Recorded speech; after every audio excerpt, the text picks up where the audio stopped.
ये paid workshop का content है, आप YouTube पे कहीं भी देख लीजिए।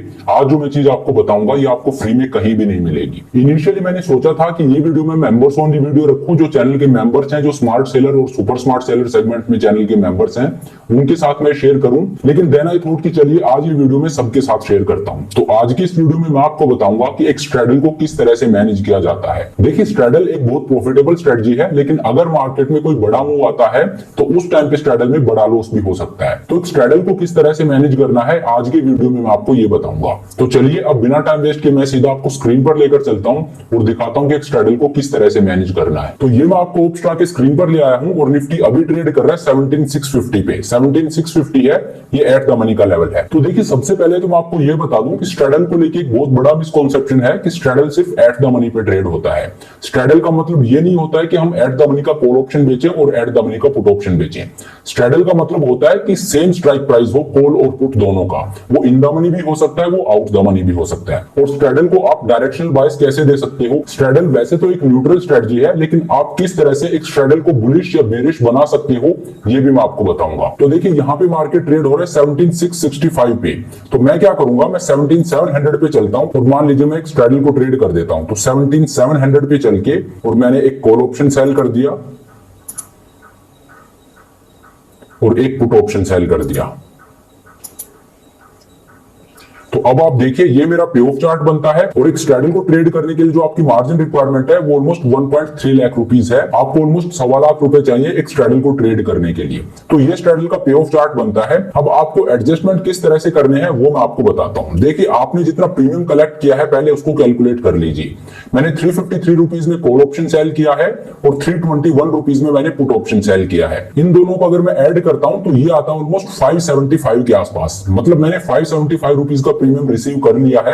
अब इसमें हम एडजस्टमेंट किस तरह से कर सकते हैं? तो देखिए, जितना प्रीमियम आपने रिसीव किया है उसको हाफ कर लीजिए और उतना जब मार्केट मूव कर जाए उसके बाद आपको एडजस्टमेंट करना है। मतलब यहाँ पे ऑलमोस्ट मैंने 600 रुपीज का प्रीमियम रिसीव किया है।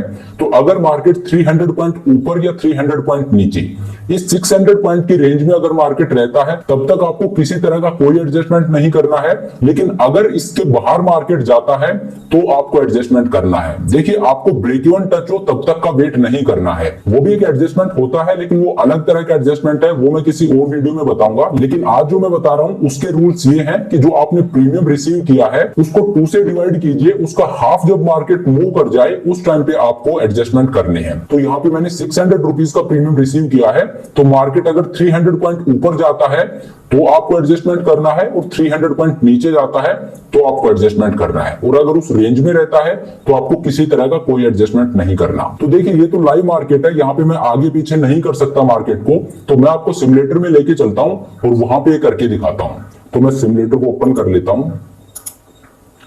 तो अभी अगस्त मंथ चल रहा है, तो अगस्त मंथ तो अवेलेबल नहीं होगा, तो मैं आपको पिछले मंथ में लेके चलता हूं। 1 जुलाई से मैं शुरू करता हूं।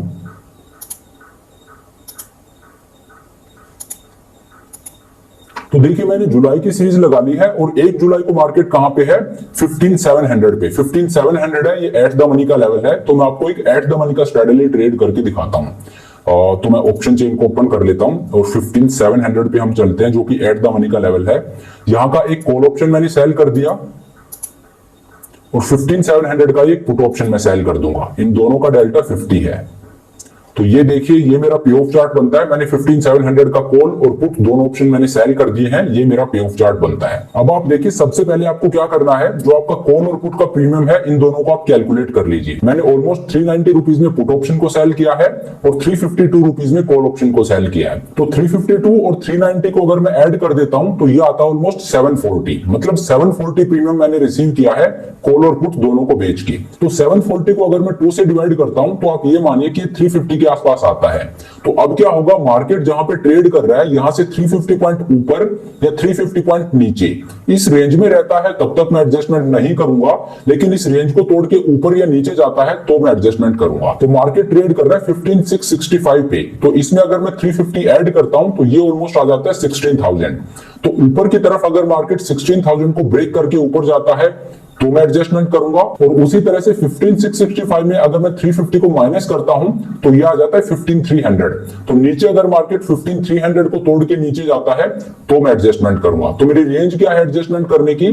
15,300 से 16,000। अगर मार्केट 15,300 से 16,000 के बीच रहता है तो मैं कोई एडजस्टमेंट नहीं करूंगा, लेकिन अगर इस रेंज को तोड़ के बाहर जाता है ऊपर या नीचे किसी भी तरफ तो मैं एडजस्टमेंट करूंगा। तो चलिए अब एक एक दिन करके हम आगे चलते हैं। अगले दिन देखिए मार्केट जहां पे है यहीं पे है और मेरा प्रॉफिट हो रहा है ऑलमोस्ट 1,400 रुपीज का। उससे अगले दिन मेरा प्रॉफिट है 2,700 रुपीज का। मार्केट थोड़ा सा ऊपर गया है। अगले दिन मार्केट 15,800 पे है और मेरा प्रॉफिट है 4,600 रुपीज का। उससे अगले दिन आप देखिए मार्केट 16,000 को क्रॉस कर चुका है, 16,100 पे मार्केट पहुंच गया। मतलब जो मैंने प्रीमियम रिसीव किया था उसके हाफ को क्रॉस कर गया। जब मैंने ट्रेड इनिशिएट किया तब मार्केट था 15,665 पे और मैंने प्रीमियम रिसीव किया था 740 रुपीज का। तो 740 को जब मैं 2 से डिवाइड करता हूं तो ये 350 के आसपास आता है। तो जब मैंने 15,665 में 350 को ऐड किया तो ये आ रहा था 16,000 के आसपास। तो 16,000 को मार्केट अब ब्रेक कर गया है तो यहां पे मुझे एडजस्टमेंट करना पड़ेगा। देखिए मेरा ब्रेक इवन है उसको मार्केट ने ब्रेक नहीं किया है। मेरा अपर ब्रेक इवन कहां पे है? 16,442 और मार्केट अभी 16,100 पे ही है। लेकिन आपको ब्रेक इवन तक जाने का वेट नहीं करना है कि मार्केट जब ब्रेक इवन पे जाएगा तब मैं एडजस्टमेंट करूंगा। आपको एडजस्टमेंट तभी कर देना है जब आपने जो प्रीमियम रिसीव किया है उसका हाफ जब मार्केट कवर कर ले तब आपको एडजस्टमेंट कर देना है। तो हाफ मार्केट कवर कर चुका है, मार्केट 16,000 के लेवल को ब्रेक करके और 16,100 पे पहुंच गया है। तो यहां पे आपको क्या एडजस्टमेंट करना है वो अब मैं आपको बताता हूं। तो देखिए अब आपकी जो करंट स्ट्रैडल है इसमें आप प्रॉफिट बुक कीजिए और मार्केट जहां पे ट्रेड कर रहा है यहां पे नई स्ट्रैडल को आप डिप्लॉय कीजिए। तो देखिए मैं आपको दिखाता हूं, इसमें मुझे 1,600 रुपीज का प्रॉफिट हो रहा है। तो 15,700 का जो कॉल ऑप्शन है ये 558 पे ट्रेड हो रहा है, तो इसमें से मैं एग्जिट हो जाऊंगा। और उसी तरह से 15,700 का जो पुट ऑप्शन है ये 151 पे ट्रेड हो रहा है, इसमें से भी मैं एग्जिट हो गया। और अब मैं क्या करूंगा, मार्केट ट्रेड हो रहा है 16,100 पे, तो मैं ऑप्शन चेन में चलूंगा और 16,100 पे एक दूसरा स्ट्रैडल सेल करूंगा। तो ऑप्शन चेन को मैं ओपन कर लेता हूं और 16,100 जहां पे मार्केट अभी ट्रेड हो रहा है यहां पे मैं अपनी स्ट्रैडल को शिफ्ट कर दूंगा। तो मैंने कॉल ऑप्शन सेल किया 297 रुपीज में और 16,100 का जो पुट ऑप्शन है ये ट्रेड हो रहा है 289 रुपीज में, तो इसका भी एक लॉट मैंने सेल कर दिया। तो अब आप देखिए मैंने नई स्ट्रैडल सेल कर दी है। मैंने कॉल ऑप्शन सेल किया है 16,100 का और 16,100 का ही पुट ऑप्शन सेल किया है। और प्रीमियम मैंने कितना रिसीव किया है? 297 और 289, मतलब ऑलमोस्ट मैंने 600 रुपीज का प्रीमियम रिसीव कर लिया है। और अब आप देखिए मार्केट फिर से एकदम मेरी प्रॉफिटेबल रेंज के बीच में आ गया है। मेरा जो ऊपर की तरफ ब्रेक इवन था, जो 16,400 का ब्रेक इवन था, वो अब 300 पॉइंट ऊपर शिफ्ट हो गया है। क्योंकि मार्केट ऊपर जा रहा था तो मेरा ब्रेक इवन है ये अब ऊपर शिफ्ट हो गया है। तो अब आपको क्या करना है, जो प्रीमियम आपने रिसीव किया है ये फिर से कैलकुलेट कीजिए, जो कि आता है 600। तो 600 को आप 2 से डिवाइड करोगे तो आएगा 300। तो अब आपको क्या करना है, जहां पे मार्केट ट्रेड कर रहा है इसमें 300 ऐड कीजिए और 300 माइनस कीजिए। तो 16,100 में अगर मैं 300 ऐड करता हूं तो ऊपर का लेवल आता है 16,400 का, और 16,100 में अगर मैं 300 माइनस करता हूं तो नीचे का लेवल आता है 15,800 का। तो मतलब अगर मार्केट 15,800 से और 16,400 के बीच में रहता है तो मुझे किसी तरह का कोई एडजस्टमेंट नहीं करना, और अगर मार्केट उस रेंज को तोड़ के बाहर जाता है तो आपको एडजस्टमेंट करना है। और ऐसा हम क्यों कर रहे हैं उसका लॉजिक भी आप समझिए। देखिए 16,400 पे जब मार्केट जाएगा तब मैं एडजस्टमेंट करूंगा, या 15,800 पे मार्केट जाएगा तब मैं एडजस्टमेंट करूंगा। और मेरे ब्रेक इवन क्या है, नीचे की तरफ मेरा ब्रेक इवन ऑलमोस्ट 15,500 है और ऊपर की तरफ 16,700 है। मतलब मेरे ब्रेक इवन पे मार्केट पहुंचे उससे बहुत पहले मैं एडजस्टमेंट कर चुका हूंगा। तो मतलब मैं किसी तरह का कोई रिस्क नहीं ले रहा हूं, मैं वेल इन एडवांस एडजस्टमेंट कर रहा हूं इस टेक्निक से। तो चलिए अब एक एक दिन करके हम आगे चलते हैं। अगले दिन मार्केट थोड़ा ऊपर जाता है और मेरा प्रॉफिट है ऑलमोस्ट 3,000 रुपीज का। मार्केट 2,000 रुपीज का, मार्केट है वहीं पे है और यहां पे देखिए मेरा प्रॉफिट है वो 7,300 रुपीज का है। उससे अगले दिन देखिए मार्केट में ज्यादा कुछ हो नहीं रहा है और अब मेरा प्रॉफिट है वो 8,300 रुपीज का है। मार्केट थोड़ा नीचे आया है और यही होता है कि आपका जो प्रॉफिट है वो तेजी से होता है। यहाँ पे थीटा डीके है वो आपको काफी अच्छा खासा मिलता है। तो अगले दिन देखते हैं। अगले दिन मार्केट ऊपर जाता है और मेरा प्रॉफिट हो रहा है 12,000 रुपीज का। तो अब आप इस चीज पे भी ध्यान दीजिए कि अब 18 जुलाई हो चुका है, 18 जुलाई ऑलरेडी हो चुका है और एक्सपायरी कब की है, 28 जुलाई की। और लास्ट वीक में आपको नहीं जाना चाहिए। मैं आपको रेकमेंड करूंगा कि आप कभी भी लास्ट वीक में ना जाएं। तो यहाँ पे मुझे अच्छा खासा प्रॉफिट हो रहा है। अगर मैं यहाँ पे होता तो इस प्रॉफिट को बुक कर लेता, लेकिन मैं आपको लास्ट तक दिखाता हूं। अगले दिन देखिए, अगले दिन मार्केट और ऊपर जाता है और मेरा प्रॉफिट है वो 12,000 रुपीज का है। उससे अगले दिन आप देखिए मार्केट चला गया 16,500 पे, मार्केट में गैप अप हुआ है और अब आप देखिए मेरा प्रॉफिट है वो 7,000 रुपीज का रह गया है। तो अब आप देखिए यहाँ पे क्या हुआ है, मेरा ऊपर की तरफ जो ब्रेक इवन है वो 16,700 पे है, मतलब ब्रेक इवन से अभी मार्केट काफी दूर है। लेकिन मुझे एडजस्टमेंट कब कर देना है, जब मार्केट 16,400 को क्रॉस करे, क्योंकि 16,100 पे हमने स्ट्रैडल को डिप्लॉय किया था और हमने प्रीमियम रिसीव किया था 600 रुपीज का, और 600 रुपीज का हाफ होता है 300 रुपीज, और 300 रुपीज को जब मैं 16,100 में ऐड करता हूं तो ये आता है 16,400। तो 16,400 पे जब मार्केट आएगा तभी मैं एडजस्टमेंट कर दूंगा। तो यहाँ पे गैप अप हुआ है और उस गैप अप में 16,400 है वो क्रॉस हो गया है, तो यहाँ पे मुझे एडजस्टमेंट करना पड़ेगा। तो देखिए ये एडजस्टमेंट क्या है वो मैं आपको दिखाता हूं। तो अब ये जो स्ट्रैडल है इसमें मैं प्रॉफिट बुक कर लूंगा। पहले मैं ऑलरेडी 1600 रुपीज का प्रॉफिट बुक कर चुका हूं और यहाँ पे अगेन मुझे 5,000 रुपीज का प्रॉफिट हो रहा है, तो इसको भी मैं बुक कर लूंगा। 448।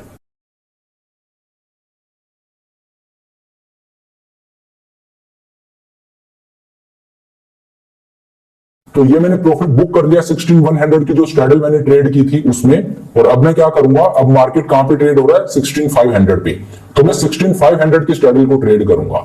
देखिए मैं अगर होता तो मैं इसमें ऑलरेडी एग्जिट हो चुका होता, लेकिन मैं आपको लास्ट तक दिखा रहा हूं। और 16,500 है, इसका एक कॉल ऑप्शन में सेल करता हूं जिसका प्रीमियम है 151 रुपीज। देखिए लास्ट में मैं इसलिए नहीं जाता क्योंकि अब एक्सपायरी होने में बहुत टाइम बाकी नहीं है। तो देखिए प्रीमियम है वो मुझे हार्डली 300 पॉइंट का मिला है। 151 रुपीज का प्रीमियम है ये कॉल ऑप्शन का है, और 136 का प्रीमियम है ये पुट ऑप्शन का है। तो इन दोनों को अगर मैं ऐड कर दूं तो ये 300 भी नहीं होता है। मतलब अब मेरी जो रेंज है वो श्रिंक हो जाती है, यहाँ पे मुझे लॉस होने के चांसेस हो सकते हैं। तो आपको हमेशा याद रखना है, लास्ट वीक में जाने से पहले आप एग्जिट हो जाओ, आपको जो भी प्रॉफिट हो रहा है वो लेके आप निकल जाओ। देखिए अगर आप लास्ट वीक में जाने से पहले निकलते तो आपको 12,000 रुपीज का प्रॉफिट हो रहा है, लेकिन यहाँ पे आप देखिए जो रेंज है वो श्रिंक हो गई है, क्योंकि जो प्रीमियम मैंने रिसीव किया है वो काफी कम है। ऑलमोस्ट 300 पॉइंट का प्रीमियम मैंने रिसीव किया है। तो 300 पॉइंट का हाफ अगर मैं कर दूं तो ये आता है 150 पॉइंट। तो अब 150 पॉइंट अगर ऊपर जाए और 150 पॉइंट नीचे आए तो आपको एडजस्टमेंट करना है। लेकिन अगर मार्केट लास्ट वीक में चला गया है तो अब आपको ये एडजस्टमेंट नहीं करना है। मैं आपको रेकमेंड करूंगा कि आप यहाँ पे एग्जिट कर लो, लेकिन अगर आप एग्जिट नहीं करते हो तो अब आपको वो रूल अप्लाई नहीं करना है कि मैं प्रीमियम को हाफ में डिवाइड कर दूं और मार्केट जब ऊपर जाए उतना तो मैं नया एडजस्टमेंट करूं। वो अब यहाँ पे इंप्लीमेंट नहीं कर सकते हैं क्योंकि मार्केट लास्ट वीक में चला गया है। तो अब मैं आपको दिखाता हूं लास्ट डे तक अगर आप रुकते हो तो क्या होता है। मेरा प्रॉफिट है वो 7,000 रुपीज का है। अगले दिन मार्केट ऊपर गया, मेरा प्रॉफिट है वो 6,000 रुपीज का है। उससे अगले दिन मार्केट थोड़ा सा ऊपर गया, मेरा प्रॉफिट है वो 6,700 रुपीज का है।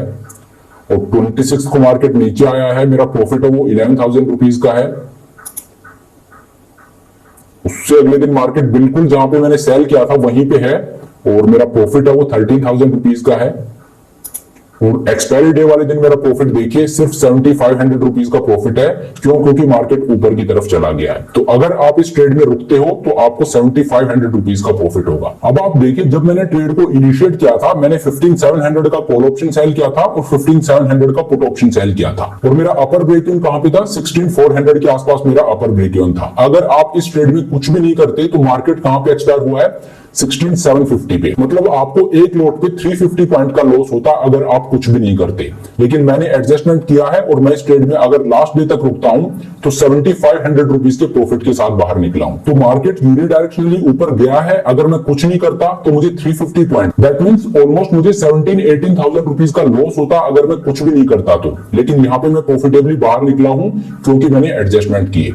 तो इस तरह से आपको स्ट्रैडल को मैनेज करना है। आपको ब्रेक इवन तक जाने का वेट नहीं करना करना है उससे पहले ही आपको एडजस्टमेंट कर लेना है। और उसके रूल क्या है वो मैंने आपको बता दिए कि जो प्रीमियम आप रिसीव करो उसको हाफ में डिवाइड कीजिए और जो आपकी स्ट्राइक है, जो स्ट्रेडल की स्ट्राइक है, उसमें वो ऐड कीजिए, सब्ट्रैक्ट कीजिए और जो रेंज आती है अगर मार्केट उसके बाहर जाता है तो आप इमीडिएटली एडजस्टमेंट कर दीजिए, अपनी स्ट्रेडल को उस लेवल पे शिफ्ट कर दीजिए। इस तरह से क्या होगा, आप एक बफर क्रिएट करके रखोगे, आपका ब्रेक इवन है वो दूर है, मतलब आप अपनी प्रॉफिटेबल रेंज के अंदर हो और वहीं पे आप एडजस्टमेंट कर दे रहे हो। तो अगर मार्केट आपके अगेंस्ट भी जाता है, अगर किसी तरह का कोई गैप अप या गैप डाउन भी होता है तो भी आप इस कंडीशन में हेज रहोगे, जैसा कि मैंने आपको यहाँ पे दिखाया। मार्केट जब गैप अप गया 15,700 पे तो भी मुझे ऑलमोस्ट 6,000 रुपीज का प्रॉफिट ही हो रहा था। क्यों? क्योंकि मैंने ब्रेक इवन तक जाने का वेट नहीं किया, मैंने पहले ही एडजस्टमेंट कर दिया। तो चलिए इस तरह से आपको मैनेज करना है एक स्ट्रेडल को। देखिए स्ट्रेडल में आपको प्रॉफिट होता है वो अच्छा खासा होता है, एक डिसेंट प्रॉफिट होता है, लेकिन अगर मार्केट आपके अगेंस्ट जाता है तो इसमें सबसे बड़ा रिस्क ये होता है कि आपका लॉस है वो अनलिमिटेड होता है। इसीलिए मैं आपको हमेशा बोलता हूं कि आप स्ट्रेडल जब भी इनिशिएट करो दोनों तरफ आप हेजेस बाई कर लीजिए, अपने स्ट्रेडल को एक आयरन फ्लाई में कन्वर्ट कर दीजिए। और इस संडे को जो मैं वर्कशॉप लेके आ रहा हूं ये आयरन फ्लाई पे ही है कि आप एक आयरन फ्लाई को किस तरह से मैनेज कर सकते हो। इसमें मैं आपके साथ 3-4 एडजस्टमेंट शेयर करूंगा, मैं आपको बताऊंगा कि आप एक आयरन फ्लाई को किस तरह से मैनेज कर सकते हो बिना मार्जिन रिक्वायरमेंट के बढ़ाए। तो ये वर्कशॉप संडे को कंडक्ट होगी, तो इसकी डिटेल्स अगर आपको चाहिए तो नीचे मैंने नंबर दे दिया है, इस नंबर पर आप व्हाट्सएप करके इसकी डिटेल्स ले सकते हो। तो चलिए अब इस वीडियो को यहीं पे खत्म करते हैं। Thank you so much for watching the video. अगर आपकी कोई क्वेरी हो तो आप मुझसे कमेंट करके पूछ सकते हो। आई होप ये वीडियो आपको पसंद आया होगा, आज आपने कुछ नया सीखा होगा। अगर वीडियो अच्छा लगा तो मेक श्योर आप वीडियो को लाइक करें, चैनल को सब्सक्राइब